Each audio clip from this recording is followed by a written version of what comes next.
A new era of borrowing for building may have begun in British politics, with both the Shadow Chancellor and the Chancellor saying they'll ratchet up spending on infrastructure to levels not seen for decades.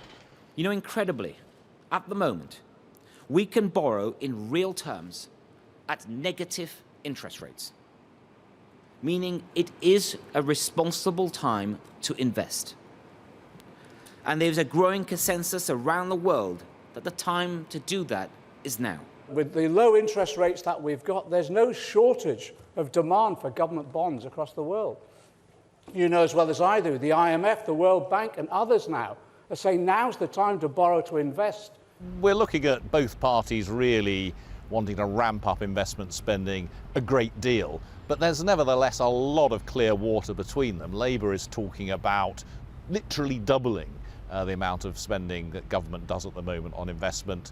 The Conservatives are talking about an increase of maybe 40 or 50%. More investment in our schools, in our NHS, in our environment. And it means investment on a scale never seen before in this country. In cash terms, that's the Tories promising £22 billion a year extra public spending on infrastructure. Labour talking £55 billion a year extra. Labour said vote for the real deal. The Chancellor tried to head off voters who might think his spending spree gave them a licence to back Labour's bigger one.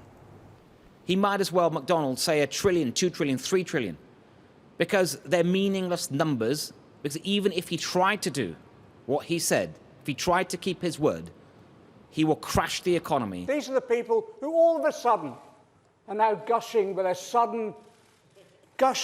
election stunt offers of spending more. They just take us for fools, don't they? Judge them on their record and their actions. Both speeches were being made in the north of England, a critical battleground in this election. The Tories are eyeing a whole raft of Labour-held seats from North Wales to the North Sea coast, which could be taken on a 10% swing or less. Many here voted Leave. Many more feel the north has been neglected. The centre of political gravity is shifting away from London. It's coming back home to the north. We need to level up across the country. That means whether you're living in the north or the south, that every part of the country matters. Boris Johnson visited Tetley's factory in the northeast today. What about green tea? Both main parties insist they wouldn't borrow for current spending. You say round bag instead of a square bag. We invented the round bag. Everyday cash spent on workers in hospitals or schools, for instance, suggesting austerity might not be over for much of the public sector, or big tax rises are on the way. We've had huge cuts to things like local government and transport and various other departments. If the parties aren't borrowing for that purpose, then those departments aren't going to see any particular change in their profile. Unless there's big tax hikes. Yes, exactly. And I think we've heard from on the Conservative side actually talk of tax cuts. Whereas I think for Labour, if they were to follow what they did back in 2017, for instance, they would say, yes, we'll put a lot more money into NHS, police and so on and so forth. But to do so, they would have to have big tax rises. Finding the projects and personnel to build billions worth of infrastructure in a hurry could be very challenging. And all this spending hinges on interest rates remaining at their historic low. Of course, we have no idea really how long that's going to go on for. It's been going on for a decade. It looks like it's going to continue for a considerable while. But I think one of the lessons of the last 50 or 100 years is that what looks like it's going to go on forever never does. Whoever wins, the state could be returning to a size not seen since the 1970s, with a new consensus on the wisdom of borrowing, but a big divide on how much and how fast. Gary Gibbon there. Well, we did ask the Conservatives for a Treasury Minister or another party spokesperson, but none was made available to come on the programme tonight. But joining me from Westminster is Labour's Annalise Dodds, the Shadow Treasury Minister. Annalise Dodds, thanks for joining us. Sajid Javid says you're indulging in fantasy economics and that John McDonnell and Jeremy Corbyn want to make this country sick and unhealthy again. How do you respond to that?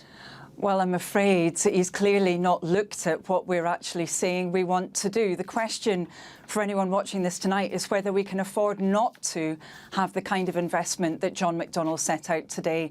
We've got the biggest productivity gaps in all of Europe. We've got the biggest gaps in investment between our richest areas and our poorest areas in all of Europe. We really need to do something about this. And of course, we've also got to take advantage of that new green industrial revolution and create hundreds of thousands of new jobs.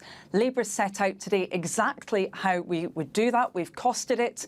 And actually, it's making very much use of the fact that we can currently borrow over the long term at low cost so that we enhance the size of the economic pie for the future. If we don't do this, we won't have sustainable economic growth in the future. And yet, figures from the Office for National Statistics show that wages are at an 11-year high. The employment rate is the highest since 1971. So actually, there's a case that the UK economy is actually quite resilient. Well, actually, in relation to wages, yes, they're at that high now because we've seen wage stagnation for 9 whole years. We're actually the only country in the whole of the G8 where we've seen a return to growth after the financial crisis, and yet people's living standards stagnating. We really need to do something about that. A real part of that problem is productivity. A big element of the reductions that we've seen in productivity growth in some areas of the country recently has been to do with a lack of investment, also a lack of investment in education and skills as well as physical infrastructure. And we're saying we would step up to the plate on this. If we don't do something about it, then in subsequent years we'll find ourselves falling even further behind our competitors than we are already. So your plan is just to outspend the Tories. For every pound they promise, you're going to promise to spend plenty more. The Greens are saying they want to borrow $900 billion over the next decade. Why don't you match them too? Well, no, we're not basing this on some kind of arbitrary arms race between parties. We've based our investment plans on what actually the CBI, the TUC and other actors are saying is necessary to bridge those investment gaps. So we've looked at what is missing when it comes to, for example, ensuring that we can make the most of the wind energy revolution, ensuring that we can really make sure that all of our regions keep pace and grow as they should be doing. That's what our plans are based on, not some kind of arbitrary figure, quite the opposite. We've looked through what the needs of our economy are and set them out as part of this programme. I mean, the UK faces an uncertain future. If you win a majority, we're going to experience a second referendum, possibly a referendum on Scotland. Very uncertain political times. Is that wise to engage in so much spending? Well, we would have very uncertain future times indeed if we end up with yet another Boris Johnson government, because we know that although Johnson has set out a deal already, it's one which obviously would be pretty reckless with the economy and which doesn't set out what our future trading relationship would be with the EU or indeed with other countries. So with Johnson, we most definitely would have a lot of economic turbulence. Actually, when I talk to people who are involved in the money markets, people who are involved in the city and in financial services, they say there's that big investment gap, and very often we find that we've got a shared agenda in dealing with that investment gap. Just very quickly, while we've got you here, Tom Watson, the Deputy Leader, has left. He comes from a very different wing of the party to Jeremy Corbyn. Do you think the next Deputy Leader also needs to come from a different wing, or should they be someone more closely aligned to the Corbyn project? And who are you thinking about? Well, obviously, it would be the membership who would determine who the deputy leader should be. I mean, I personally have to say I think Tom's done incredible work, particularly recently around diabetes and really pushing that fight against sugar and those who profit off in health and the lack of good health in our population. So I know he's going to be working on that in the future. I want to continue working with him as well within the Labour Party on that. When it comes to the deputy leader, as I say, that will be determined by our membership. We're above all a democratic party. A very diplomatic answer there. Annalise Dodds, thanks very much. Well, back to election news now, and a local BBC radio presenter who said women should keep their knickers on to avoid being raped has been chosen as a Conservative candidate for Parliament. Boris Johnson called Nick Conrad's comments unacceptable, but said he had apologised long ago. Mr Conrad made the comments in 2014. The Labour candidate Jessica Barnard said people deserved better, and the Liberal Democrat candidate Ben Goodwin said the comments were vile. Our reporter Simeon Brown spoke to Mr Conrad in the Broadland constituency in Norfolk. We came here to speak to the Conservative candidate for Broadland in Norfolk, and that man is Nick Conrad, the former local BBC radio host.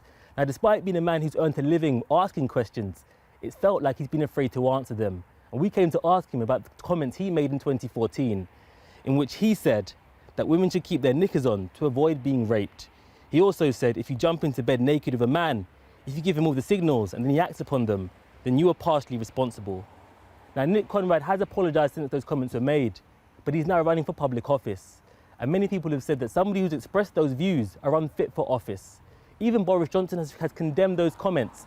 And today, we managed to catch up with Nick Conrad as he was leaving. Many people say that you're unfit for public office for the comments that you previously expressed. What did your response to them?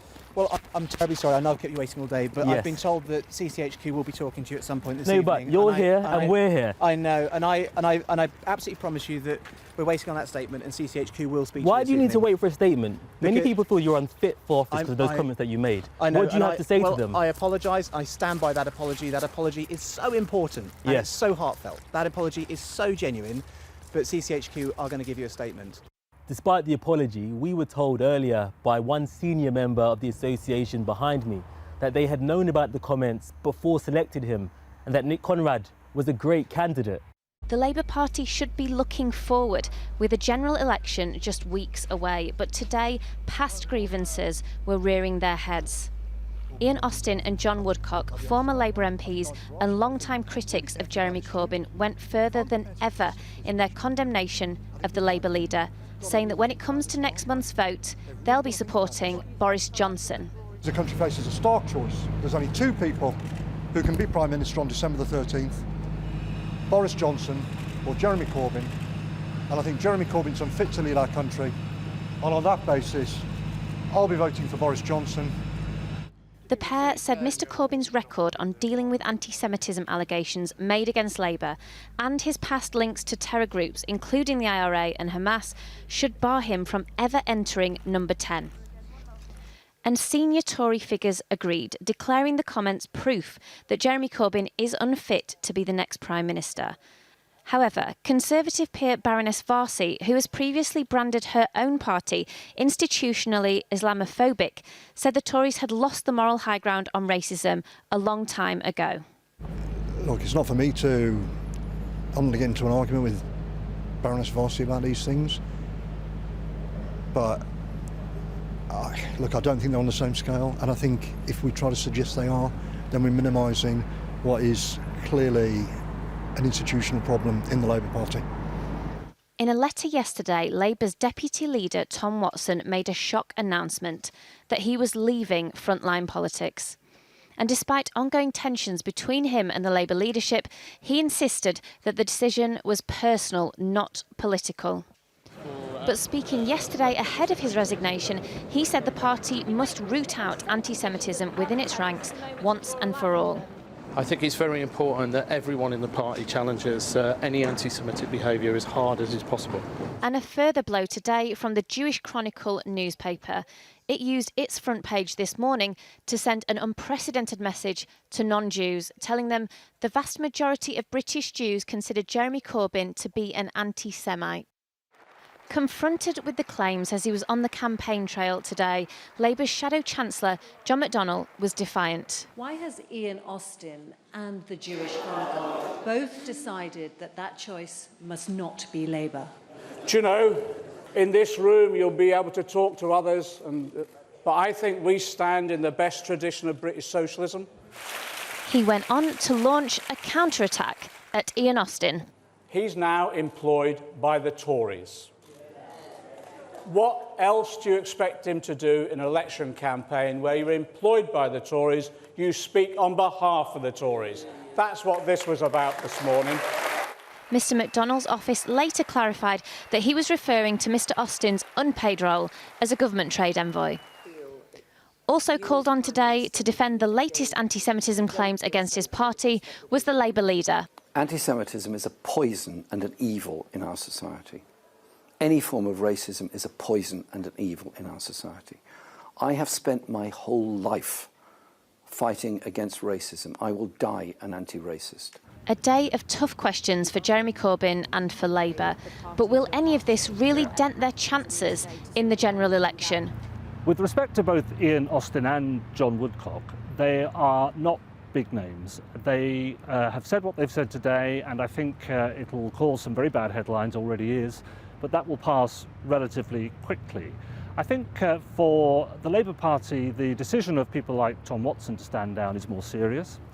A serious problem today, maybe, but with many more weeks of the general election to come, Labour will be hoping Jeremy Corbyn's supporters will be the ones taking centre stage from now on. Liz Bates reporting, and the former Labour MP Ian Austin joins us now.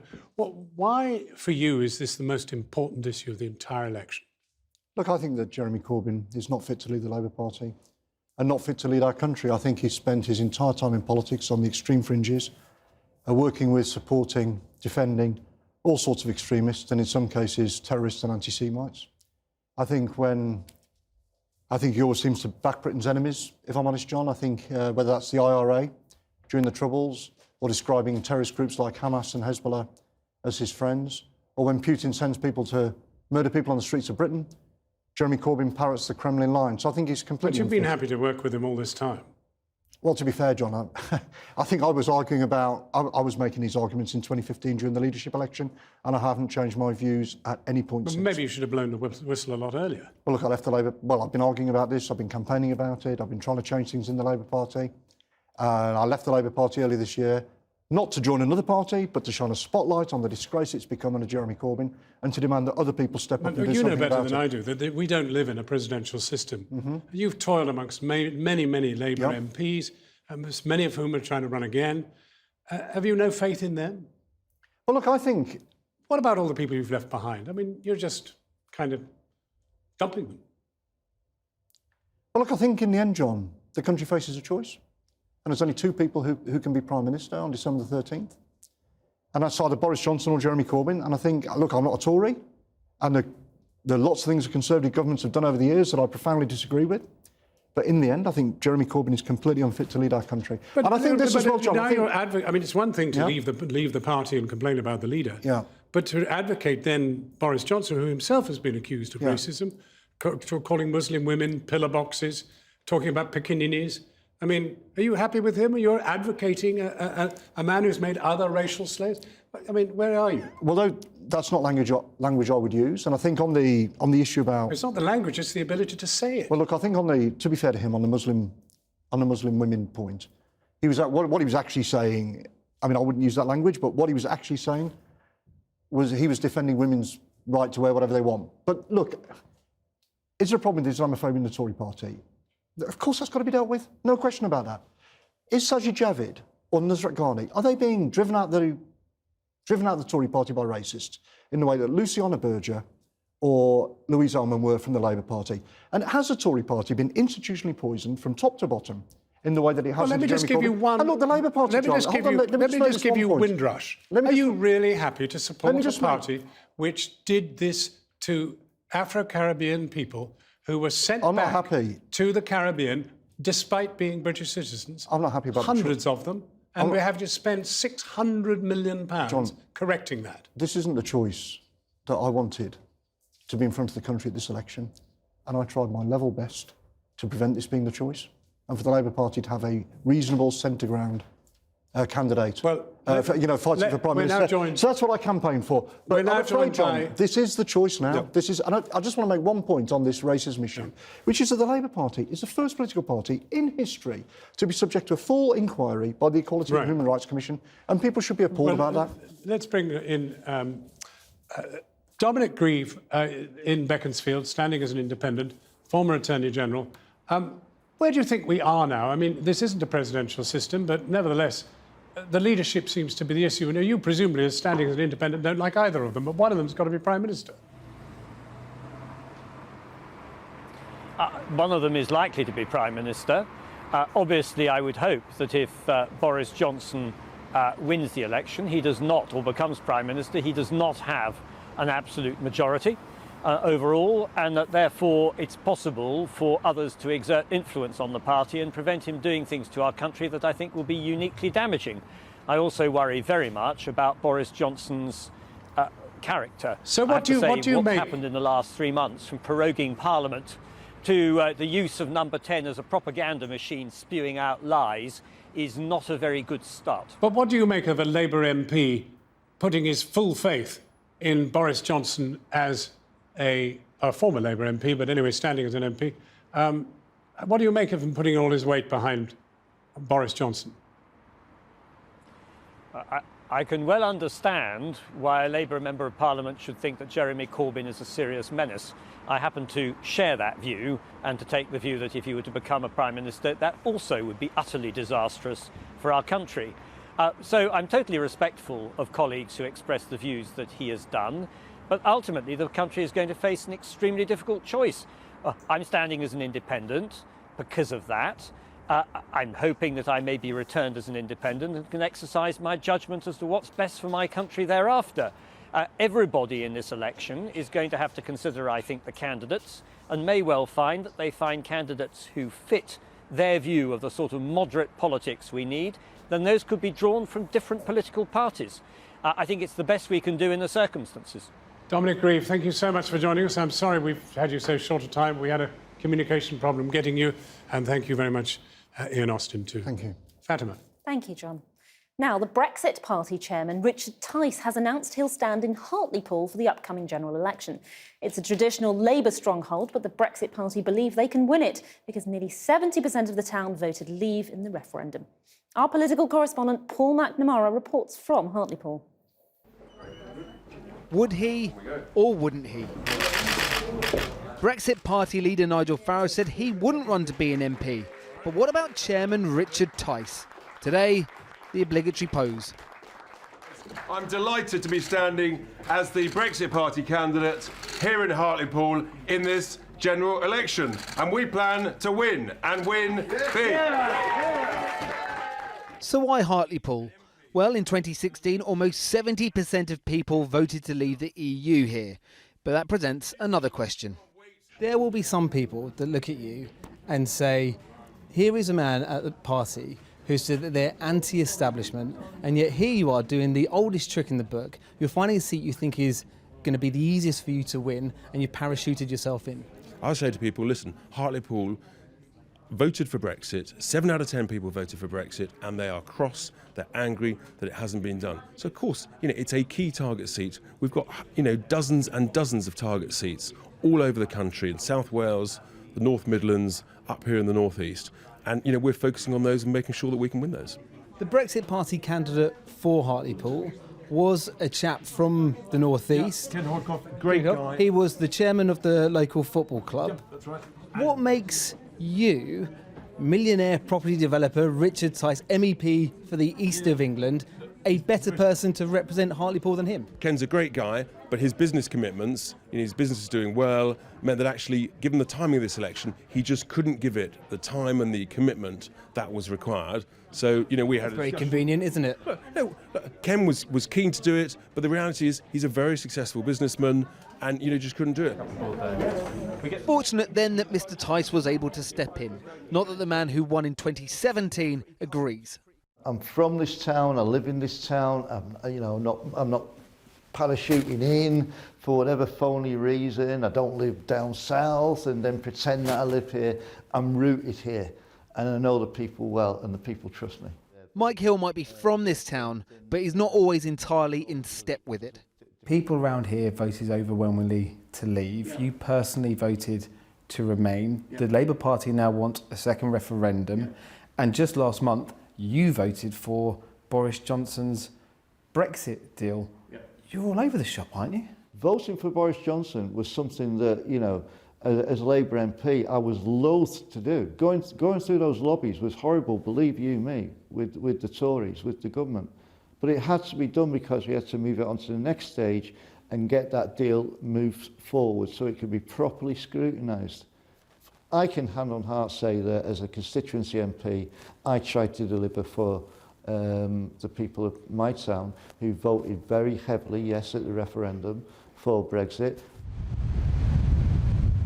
Mr Hill insists that when he walks these cold streets and knocks doors, it's not Brexit people want to talk about or that will dictate who gets their vote. For you, universal credit, that's the one thing you're thinking The biggest thing in my vote is universal credit, and Labour are going to take it off the table. I don't know who to vote for. I have no confidence in any of them. So you don't know who, but what is it that you're thinking about when you go in to vote for? Is it issues or is it Brexit? Both. You're thinking about it quite hard. A lot of people are saying this is really simply the Brexit election. Are you even fussed about Brexit? No, I'm not bothered about Brexit. No, I'm sick of Brexit. Not so long ago, the Conservative Party thought they had a once-in-a-lifetime chance to take this seat from Labour for the first time ever. Today, they had nobody available to talk elections, no candidate named yet to fight here, and a Brexit Party multimillionaire on a charm offensive swooping in on their voters. This seat has always been Labour, and when asked in 2016, they said Brexit. But in 2019, both are on the polling card. Now, in previous elections, Facebook has come under fire after its social media platforms have been used to spread fake news amid allegations of foreign interference. Well, today the company announced it was tightening its rules for the UK general election by requiring organisations to prove they are who they say they are. Content found to be untrue will be labelled false and will be less likely to be seen in your feeds. As part of our Target Voter series, Porrick O'Brien has been taking a look. Porrick. Throughout the campaign, Channel 4 News will be looking at who's doing what on digital ads, who's being targeted and how much is being spent. Tonight, we're taking a quick look at the Tories. Last week, the Conservative Party's official account had spent £20,000 on Facebook and Instagram alone. So, who are they targeting and where? Unlike previous elections, Facebook now gives us some of this information.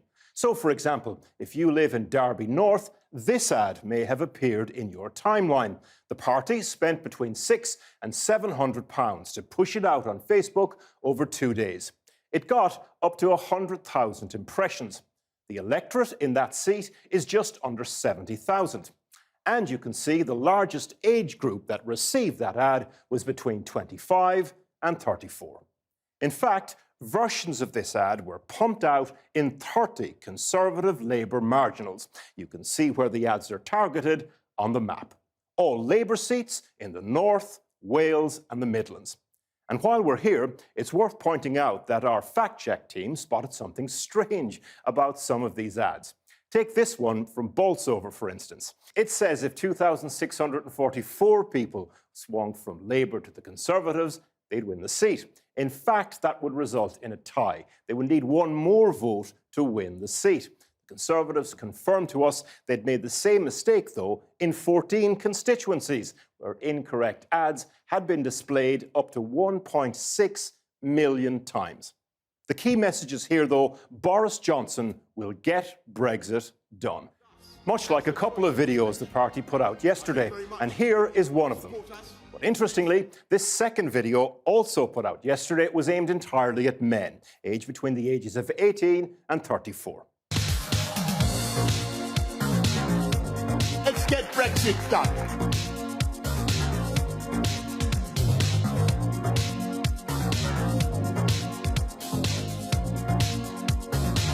But Boris Johnson is nowhere to be seen in other Conservative ads circulating recently, and neither is the word Brexit.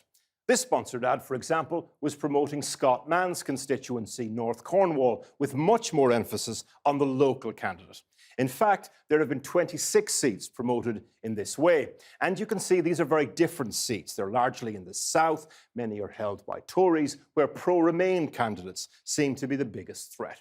Now, these are local ads promoting specific candidates in specific seats, but they're paid for by the National Party and are no longer active. That's because the election's regulated period has started. And from yesterday, any spending promoting local candidates will have to be declared against much smaller constituency spending limits, usually around £15,000. Now, we'll be watching to see if the National Party will continue pushing local candidates now the campaign has begun in earnest. Over the course of the campaign, Target Voter will be looking at political ads by all the main parties and their supporters. But Facebook only give us some of the information. They give you a lot more. If you see a sponsored political ad, we want to know why. And you can tell us by clicking the Why I Am Seeing This Ad button and sending to us via screen grab to Target Voter at itn.co.uk.